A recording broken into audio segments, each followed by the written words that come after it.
The following program was provided by an independent producer solely responsible for its content. The opinions expressed do not necessarily represent the views of this station, its staff, board of directors, or underwriters.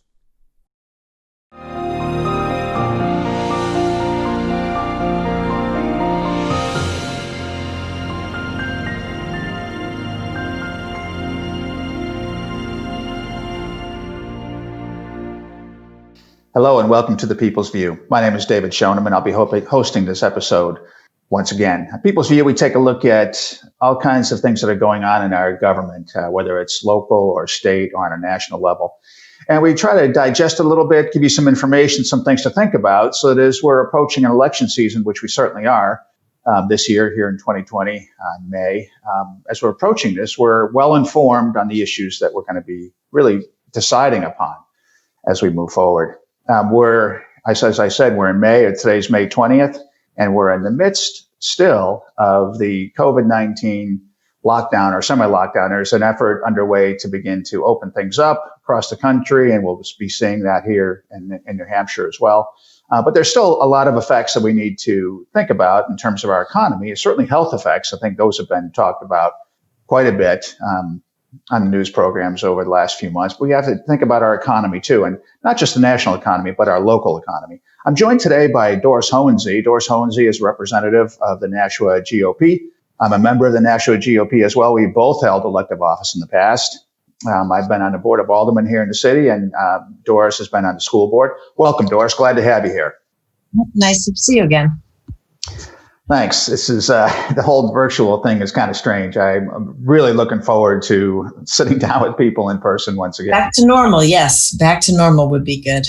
Yeah, back to tonight we're having a virtual meeting, a public hearing. Will be the first we've had in the city of Nashua where we can make public comment since this began, because the school board passed a budget without having the required public hearing. State law says to have a public hearing. They threw it out the window. They said, we'll get one later. So tonight at 7:00, we will have our first public hearing since this whole thing began on the budget. And I don't know how it's going to go, because it's going to be the school budget and the city budget all wrapped up in one. So there's only one hearing for both, and I don't know who presents. It's rather difficult. It is. My wife serves. They haven't done any cuts for COVID. They've just done a budget in anticipation of fiscal year 2021. Well, we have to really think about what the effect of this is on our economy. And here we're in New Hampshire, of course, and so we don't have a sales tax, which I'm glad for. I don't want a sales tax. We don't have an income tax. We don't want an income tax. But we have property tax, and the property tax revenues theoretically are relatively flat because they're not susceptible to changes in sales volume and that kind of thing. But we are, I think, expecting some shortfall in revenues. Certainly part of the city budget, or part of the city revenue, comes from motor vehicle registrations. With City Hall closed, I think the motor vehicle registration operation is probably not generating the kind of revenue. I've heard talk about parking tickets in downtown areas, and people aren't going downtown. They're not enforcing parking, and parking revenue is down. So there are certain aspects of our local city revenue stream that are definitely going to be depressed.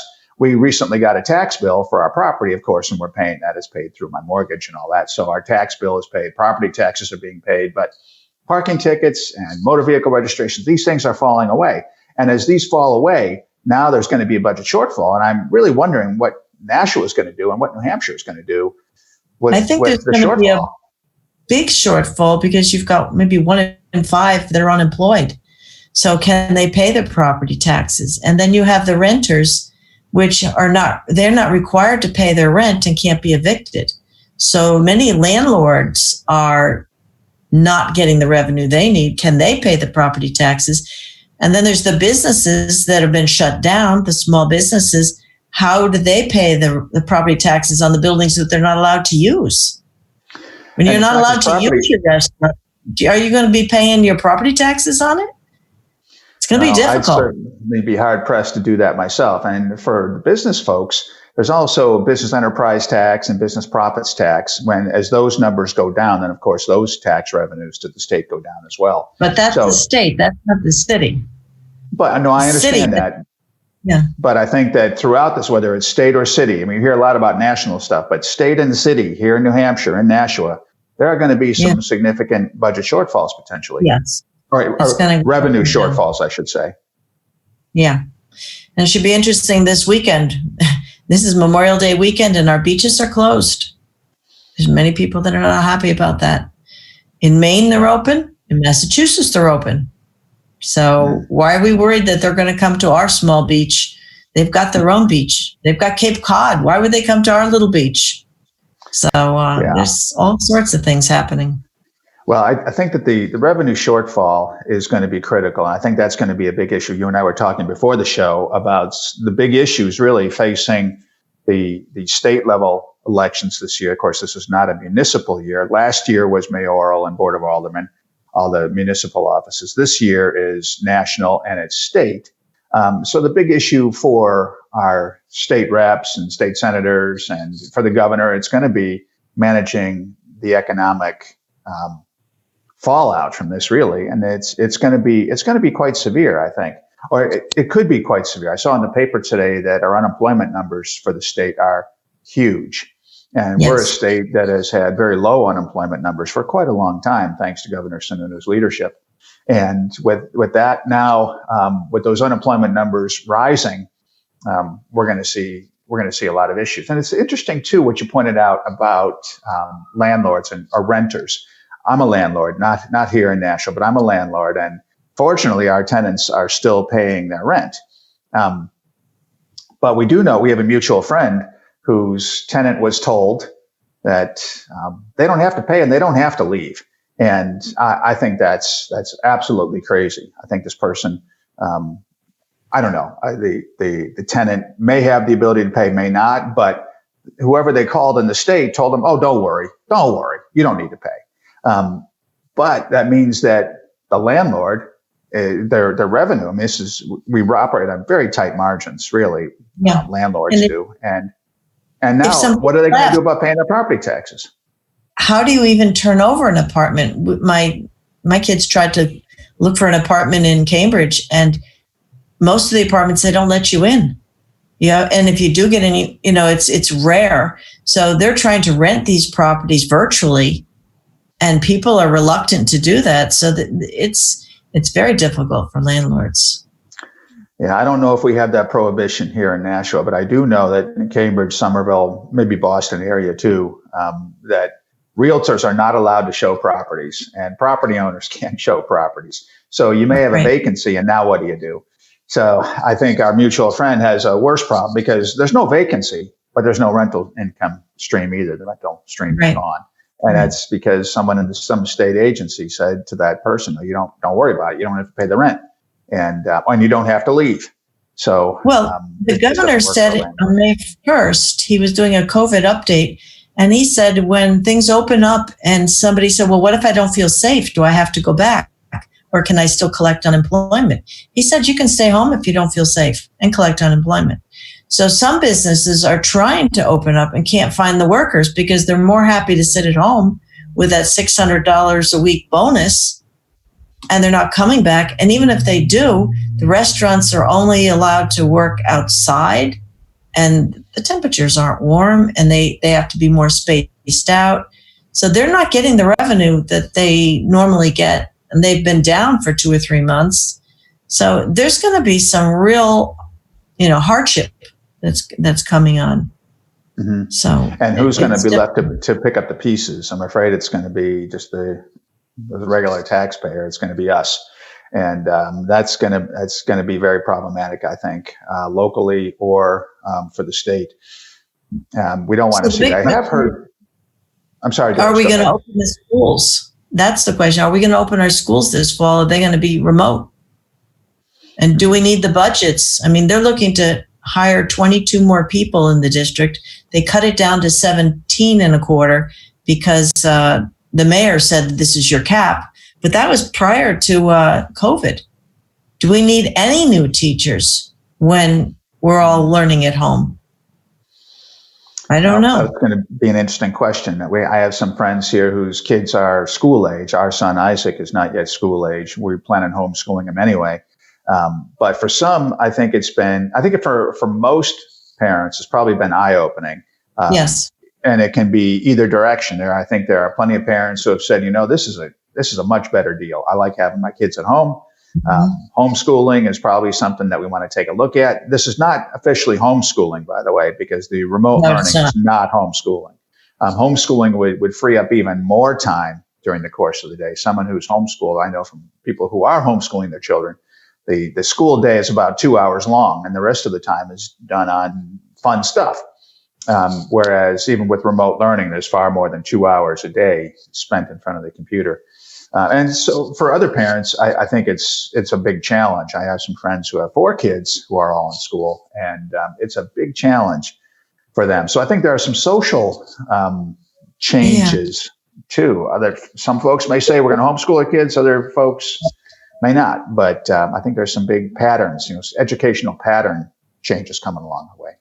If they go back, are they going to be asked to wear masks and sit 6 feet apart, and they're going to lose sports, and they're going to lose activities and field trips and eat at their desks instead of the cafeteria? I mean, those are some of the proposals. So parents are very concerned, especially the special ed parents. They're saying they're not getting the services the child needs. They either need them in person or it's not coming over the distant learning. But if you do homeschooling, not necessarily for special ed, you have more flexibility. So it doesn't have to be screen time. It can be books and paper again. So Sure. it's less formal, and you can incorporate it in your, day-to-day life as well as the book learning. So parents are getting an eye opener, and the schools really don't even know what to predict for the fall because, are they going to be open? Are they not? Colleges are the same. We don't know if kids are going to college or staying home and doing college. A lot could change in a few months. I just want to bring up a couple of points that you mentioned earlier. One was, with the fact that kids aren't going to school. I read in the paper today that in some other town in New Hampshire, and I'm sorry, I don't remember what town it was. I should have had the paper in front of me here. But the school department is giving money back to the taxpayers because their expenses are so much lower. And I'm sure that our school district expenses are lower too. At least if it's a well-managed district, the expenses are lower today than they were when kids were going to school every day. And so they're giving some money back to the taxpayers in that town. I kind of doubt that's going to happen here in Nashua. I don't know how politics and education factor into that other town, but I know they factor very, very heavily here into Nashua. And the education department, the school department, is all about politics, not about education in my mind, but it's about politics. There were 2 or 3 districts that did that. And there's some questions like we have contracts, and you can't break a contract, and you're supposed to tell teachers by a certain date, which I think they adjusted, whether they need you again next year if you're not tenured. But you can also downsize. If we don't need 15 teachers or if we don't need 5 teachers, you can downsize and say that position is gone. And then that teacher can be freed up to go to another vacancy because sometimes there's turnover and they can move around and slide around. But there's been none of that. There's nothing that says, well, we don't need lunch monitors if they're home. I don't know. Maybe the lunch monitors are getting on the buses and delivering the lunches because the lunches are still considered essential. We contract out our buses and bus drivers. We sold our buses. Years ago, we had them in district, but we sold them. And now I think our transportation costs went up $400,000 this year in the budget. And that was, but according to the bus drivers for this current year, our district hasn't been paying 100% of the contract they negotiated. They've cut down. I've heard as much as 80% they're paying, but I don't have that written down. It's not in the paperwork for the budget that we're going to be discussing tonight. So the bus drivers they're feeling it. And I'm wondering if the meals are essential, aren't the bus drivers essential to get the meals to them? I don't know how this works, but we've got every single district person considered essential. Every city worker is considered essential in the sense they're being paid, whether they're working, whether they're essential and working or staying at home and working or just staying at home. No municipal or district has cut, as far as I know, anywhere in the state. I haven't heard about it. So A lot of things have to be put back on the table and thought about. Well, they will, because if we were running the city as a private enterprise, of course, with revenues down, there of course would be cuts, and I think you'd see a lot more efficiencies. It's interesting too to learn about this contract, this busing contract, and some of the employees not getting paid. It sounds like from what you've learned, Their hours are cut. Their It's not hours are cut. full-time. Yeah. We would have learned some of those things if some of these meetings were still public. My wife serves on the Board of Public Works, and those meetings are virtual meetings, and there is no public comment. My wife is trying to work out how to establish or reestablish a public comment period during the course of a meeting. I don't know how that's going to happen. Maybe it'll be by emails, and someone will read the Software emails. packages, don't you remember the city committee, the Republican city committee? They bought a Zoom package that could have, say, 500 people in it, and we could communicate. It depends what software they use, they could accommodate public comment. They don't want to. I think you're right. I think that they don't want to. I've heard, and I haven't verified this myself because I don't watch the news or listen to the mayor's speeches or press conferences. But my understanding is that there were video press conferences, and any member of the press was able to call in and ask questions. Yeah. So if we're able to host a press conference where someone from the newspaper can call in and ask a question, presumably we could host a meeting where someone from the public could call in and ask a question. But I think at least here in Nashua, or with the Telegraph anyway, and the Telegraph looks like it's heading out of business. I don't know if it's going to fully out of business, but certainly they've suspended all their print operations except for Sunday. That's been a very favorable paper to the mayor. And I guess if you're part of the Telegraph and you want to dial in to ask a softball question, they make sure the lines are open. But if you're a member of the public and you want to dial in and ask a question that someone hasn't read ahead of time, suddenly the lines are shut down. And there's we're not hearing from people. There's not that many people that attend a Board of Public Works or a school district meeting. Sometimes it's 5 or less, so they could accommodate it. They don't wish to. Yeah, that's my understanding. I think that's probably the case. Sad but true. And when you look at what's going on in the city in various areas, I saw in the paper today too. There's an employee who is suing her former boss in the assessing department here in the city of Nashua for, this is the guy who was caught for the unethical behaviors or whatever the association, the Board of the Assessing, the New Hampshire Assessors Association sanctioned we paid him over in some way. $100,000 for the first assessing employee that was fired. They had that lawsuit. So this is a second assessing employee that's suing. It's a messed up department. It is, but I think it indicates that there are things going on in the city that the city doesn't want people to know about. And a lot of these things would come out if there were public meetings. So I'm looking forward to the day when we can have public meetings. My wife said the other day, what's the matter? Because her board is only 4 people plus the mayor and plus a couple of department heads. Why can't they meet in the auditorium of City Hall or meet in the aldermanic chamber and have at least one seat between each person? And then they could have a few people in the gallery who could come up to the microphone and speak if they wanted to with regular public comment. So it would be possible to host at least a Board of Public Works meeting in City Hall and maintain all the social distancing guidelines that we have these days. But if there was a will, it's not going to happen. There is no will to be transparent. Mm-hmm.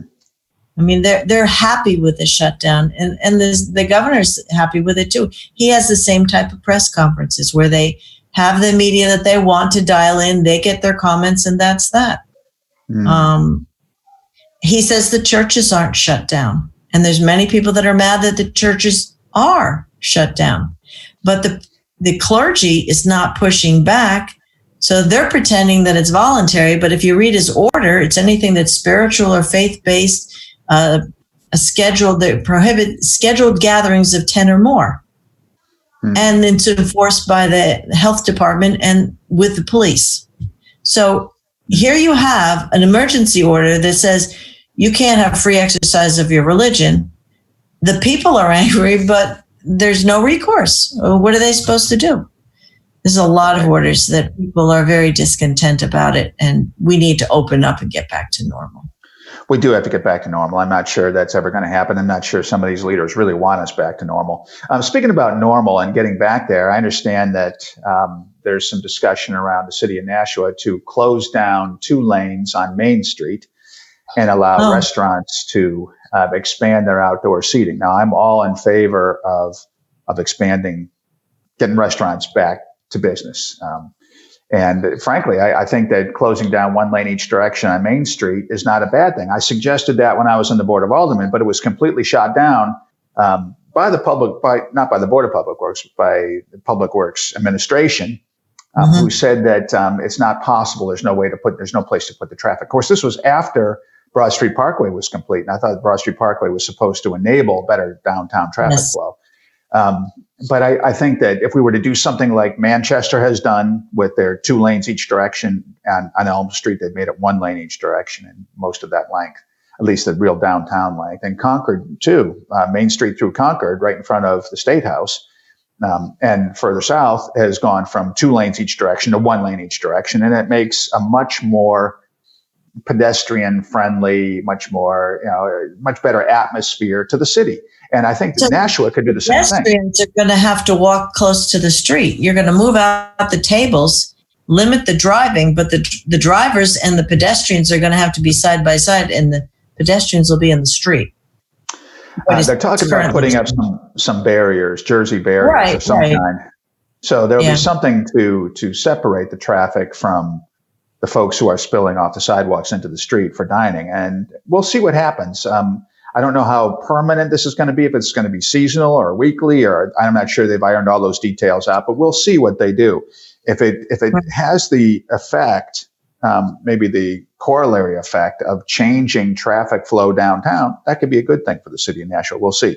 And they're also talking about making Nashua a mask city, they call it. So now we're a welcoming city as long as you're wearing a mask. Which sounds a little bit less than welcoming to me. But they had this problem in Salem. They had this proposal in Salem, and they had the vote 6-3 to pass it. But what happened was the police came in and they said, we can't enforce this except on local residents. When you go to get your driver's registration, you pay your parking tickets, you pay your fines. But out-of-towners don't do that. So it would only be enforced on the Salem people. And the Salem police said, we don't want to do that. So they shut it down. And then there's all that thought of whether the masks give you a false sense of safety when they don't actually do as much as some people think they do. So we'll see what happens with that one. I'm very curious to see what the Board of Aldermen does with that. I think that, to the best of my knowledge, at the Board of Public Works meeting yesterday, a virtual meeting, my wife told me that there were a bunch of aldermen who attended the meeting virtually as well, and only 2 aldermen raised any issues whatsoever about the mask issue maybe not being the best thing for Nashua. So we'll see what happens. My guess is it's going to pass, but I don't know. I wouldn't go downtown if I had to wear a mask to a restaurant. My personal view. I'm not going to do it. They do it in Massachusetts. It'll pass, and it will send business out of town. It will shut down Nashua. Because if you have a choice to go with a mask and you don't want to, you'll just drive a couple of miles farther and you'll go to a restaurant or a grocery store there. Well, it's simple. My wife takes care of most of the grocery shopping. I run an errand occasionally, and I certainly go to Home Depot or Lowe's or wherever I need to go to pick stuff up. And if I drive into that parking lot and I see a line, I drive away and I'll come back another time. If they make wearing a mask there mandatory in the city of Nashua, I'll find a Lowe's or a Home Depot outside the city of Nashua where I can go without a mask. That's just me personally. And again, people can do what they want. Now, I'm very concerned. I think it's important to remind folks that it's possible to be concerned about the health of our society and at the same time to be concerned about our economy. I don't want to see business driven out of Nashua. I don't want to see business driven out of downtown Nashua. I don't want to see the restaurants forced to close. But there are things that are going to be happening in the name of protecting us that actually end up doing some significant damage. So we have to be careful about that. And I hope the aldermen weigh that carefully. And I would encourage them to not pass a mask ordinance, but maybe they will. Apparently, the Public Health Department adamantly endorsed this. And maybe they'll just go along with public health. Again, this becomes kind of a political thing where you don't want someone saying, why are you against public health? We don't want that to happen. And that's the kind of thing that's going to happen if you say no to masks. This is the first pandemic where the healthy are being quarantined, not the sick. Used to be the sick were protected, the vulnerable were protected. This is reversed. We now have 1 in 5 unemployed to protect the sick or the potentially sick, the compromised that should be protecting themselves. And I think there's 882 unemployed for every 1 death there's been. 882 unemployed families. I mean, the numbers are astronomical. There's got to be a balance. And even for the quarantine people, my mother's in a long-term care facility and they're quarantined. After 2 or 3 months of immobility and no interaction with other residents in the facility, I'm seeing physical and mental decline. I cannot imagine what it's going to be like 6 more months. There's a balance. We need to find those balances and not just keep this lockdown forever. It's causing a lot of harm that people don't see directly. I think you're right. It's not the daily death count. Is going to be long term, long lasting. We'll certainly see the harm in people's lives, like your mom's. My mom is not in a long term care facility, but she's living in an apartment in Connecticut near my sister's house, and she's feeling the cabin fever very badly. She's 86, but she wants to be out and about. And so she may go up to Vermont in the coming weeks. And certainly, so we certainly see that effect happening, and we don't want to see that. Doris, I see we're almost out of time here. I want to thank you very much for coming in. Thank you for sharing your thoughts on this. It's amazing how fast the time goes. So folks at home, I want to thank you too for watching. The big issues that involve our public health and also involve our public economy. And our personal economy too, because people are out of work, tax bills have to be paid. It's very difficult. So I want to thank you for watching. Please let us know if you have any thoughts or comments, and we look forward to seeing you on Election Day. It's going to be a big election this year. Thanks, and we'll see you next time. The preceding program was provided by an independent producer solely responsible for its content. The opinions expressed do not necessarily represent the views of this station, its staff, board of directors, or underwriters.